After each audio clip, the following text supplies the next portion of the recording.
my favorite movies of all time is Sister Act 2, Back in the Habit. In this movie, Rita, played by Lauryn Hill, is a teenager in a Catholic school. She has a beautiful singing voice, and she loves singing with a passion. She sings in the school choir. Now, Rita loves singing so much so that she wants to be a professional singer. But her mother doesn't feel the same way. Her mother actually has a very negative perception about singing for a living because her father tried it and failed. And this negative perception was so strong in the household that at one point Rita quit the choir. Then one day, one of the nuns overheard Rita singing at the piano. And she convinced Sister Mary Clarence, played by Whoopi Goldberg, to talk to her. And she confided in her that she too had wanted to be a professional singer. And her mother gave her a book titled Letters to a Young Poet. And in this book, the author talks about the fact that there was a young man who would always write to him and say, I want to be a writer. I want to be a writer. Read my stuff. And the author wrote back and said, don't ask me about being a writer. If when you wake up in the morning, all you can think about is writing, then you're a writer. Sister Mary Clarence said the same thing to Rita. If when you wake up in the morning, all you can think about is singing, then you're a singer, girl. You know the movie. This movie is indeed a comedy. But this clip I just described to you has some very powerful examples of 3 types of power that impacts our lives. The power of what you hear, the power of what you see, and the power of what you do. I bet everyone in here has heard the saying, if you can't say something nice, don't say anything at all. Now, it's a bit of a cliche, but the people who say that understand the power of words. Words have the power to build up. They have the power to tear down. There is life and death in the power of the tongue. And in this movie clip I just described to you, her mother's words were so negative and so profound over a period of time that Rita did not believe she could achieve her own dream. Ephesians 4:29 says, let no corrupt talk come out of your mouths, but only that which is good for building up, as fits the occasion, that it may be grace to the hearer. Young ladies, because that's who we're honoring today, young ladies who have grown up with positive affirmations like you're beautiful, you're talented, will be hard-pressed to believe anything to the contrary. On the other hand, young ladies who have not grown up with those same positive affirmations may find it a bit more difficult to believe the positive things about themselves. This is why you have to guard your hearing and guard your speaking. Now, what do you do, though, if you are one of these people that didn't grow up with those positive affirmations? 3 things you do. The first thing, condition your mind. Condition your mind to think positive thoughts and not dwell on negative. The second thing, avoid negative people. Avoid negative people. Your self-perception, your self-confidence, and your self-esteem are all directly attributed to the people around you. Surround yourself with people who support you. Surround yourself with people who also have positive plans and positive visions for their lives. The third thing, change your reality. How do you change your reality? You speak a new one. The word says it. Speak those things as though they are. You want to speak contrary to all the negative things that you have been told that would keep you from achieving your dream. I am confident. I am smart. I am capable of doing all things. I am a mighty woman of God. I am fearfully and wonderfully made, and this I know, write well. You have to speak this out loud so you hear it in your own hearing. Speak your reality, change your. What do you see when you dream? You see what can be. You see what you can become.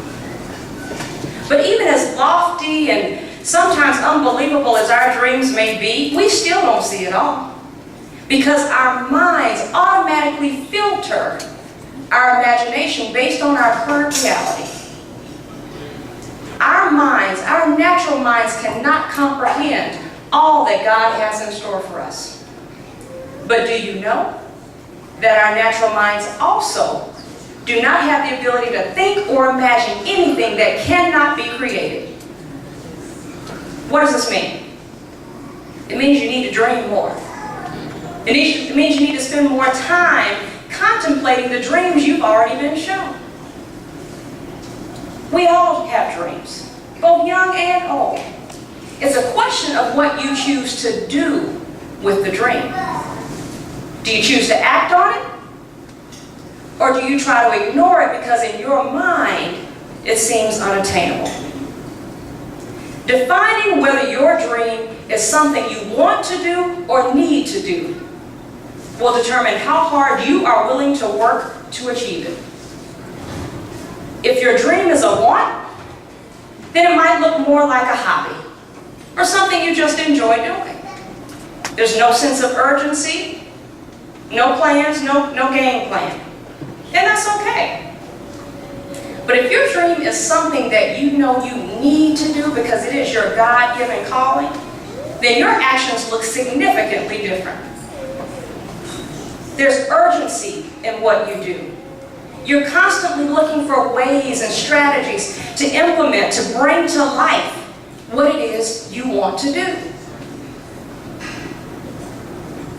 My daughter just finished her freshman year of high school. And for the last several years, she has talked about wanting to be an OBGYN.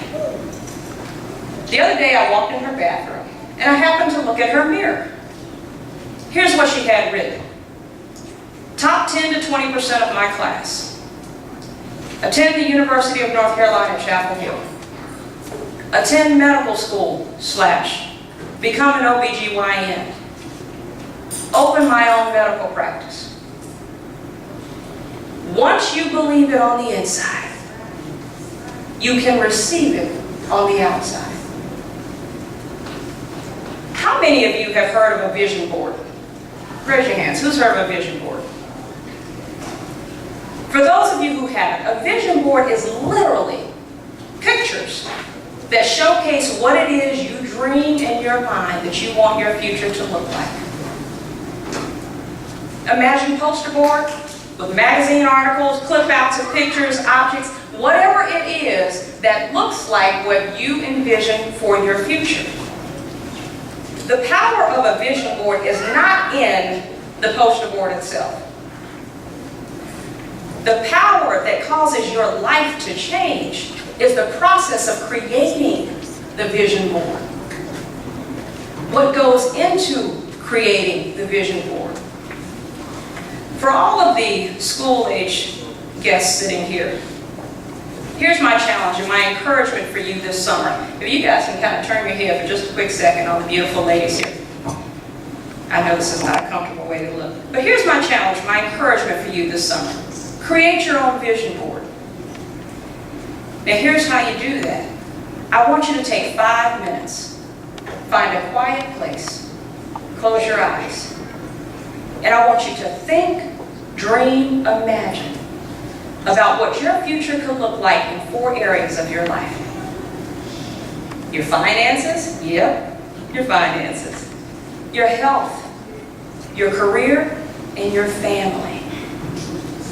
Now, what's the question you ask yourself? When I am operating in the plan and purpose that God has for my life, what does my family situation look like? When I'm operating in the plan and purpose that God has for my life, what does my career look like? When I'm using my God-given talents, what job am I doing? What does my health look like in the future? What is my dream for my finances? So all this is within that 5 minutes. You're not writing anything down, you're just dreaming. Dreaming is good. But after you do that, you need to assess your current reality. And here's how you think about current reality. Reality is a small screen within the big screen. You have to know where you currently are to be able to know how far you have to go to get to the dream, right? You ask yourself the same questions, but in a different way. What is my current family situation? What is my current health situation? My academic situation? What do my finances look like? Once you've done those things, open your eyes. It's now time to create your vision board. And it's exactly what I described earlier.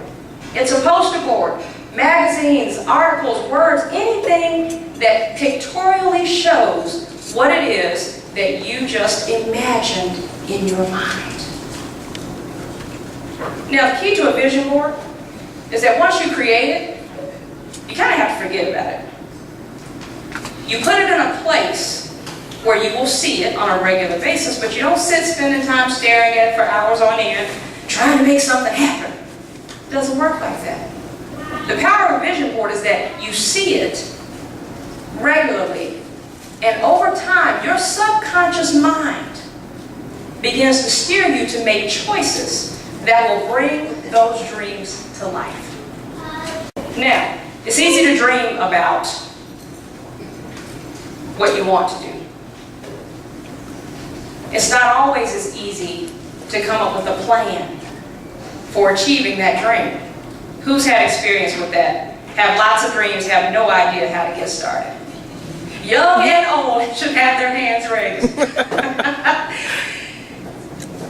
It's not easy to do.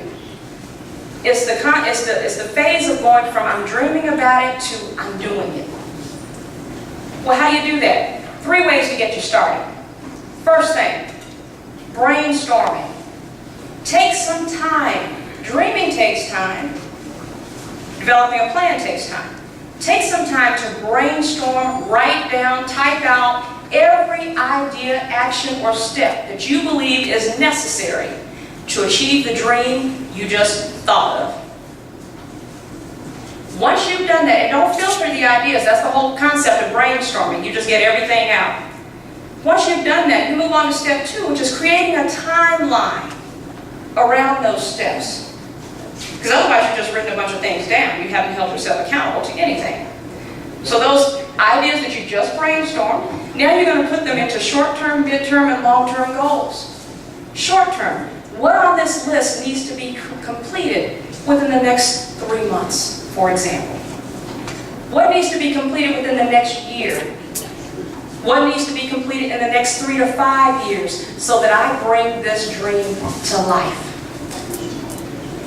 And then the third and most important part is sharing it. Oh, we like to tell people what we dream about, but we don't really want to share our timeline because then that holds us accountable. But that's the most important part. You need to share it with someone who supports you and someone who will help to keep you on track. There's power in what you hear. There's power in what you see. But most importantly, there is power in what you do. And I want to congratulate each of the young ladies here tonight. You look beautiful.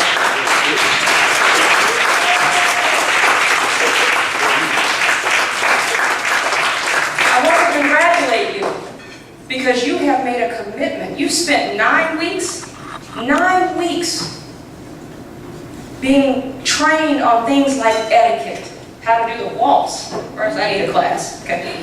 How to do the waltz, finances, social responsibility, all of these things that you will need as you continue to move forward. Your coming to this point, your being here today shows a personal commitment to growth. But what it also shows is your commitment to accomplishing something that this world has never seen.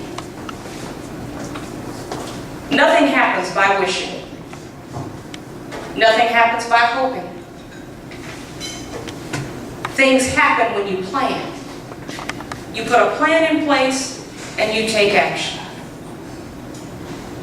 I have no doubt in my mind, just in speaking with Adrian, I have no doubt in my mind that each of you ladies is going to do great things, phenomenal things. And I want to leave you with two things.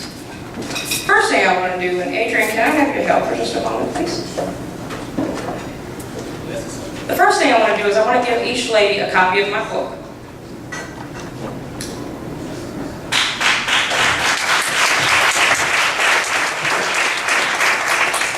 And just quickly so you know what you're getting, this is Faith to Conquer Fear and Inspiration to Achieve Your Dreams, which is very much in line with what we're talking about today. It's a compilation of quotes and stories and anecdotes and biblical references that inspire people to do what they have been called to do. So I hope sometime over the summer you all will take an opportunity to read that as well. And then lastly, I want to leave you with one of my favorite quotes by Marianne Williamson, and many of you will recognize it. Our deepest fear is not that we are inadequate. Our deepest fear is that we are powerful beyond measure. Yes. It's not our light, but our darkness that scares us, that frightens us.